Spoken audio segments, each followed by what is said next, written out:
Onam oxirgi payt o'sha anaqalarda tosh bor edi, pajirlovchi anaqa deydi.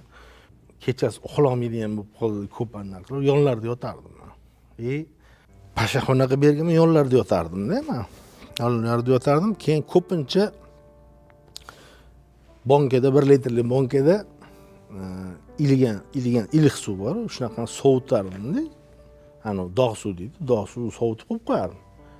Bir kun bilmayman-da, bu endi masalan men o'zimning hayotimda bo'lgan narsa. Shunda oldim, kechasi shunda turdim, onam yotibdi yonimda. Uyg'oq ekanlar. Shunda oldimda, shunda ko'tardim. Ichib tursam, tanasi taq ketdi. Bunday qarasam tishlar turibdi bor. Onamning tishlari bor. Tishlarini solib qo'ygan ekanlar suvga. Va bilmasdan ichib qo'yaman. Men unaqa narsalardan o'rganmayman, umuman. Dal qo'ydimda uxladim. Bundoq qarasam yonimda uyg'oq yotibdi, bundoq qarab mamnaq qotdilar. Dedilar, nima? Endi anaqa o'zlari g'alati bo'lurlar.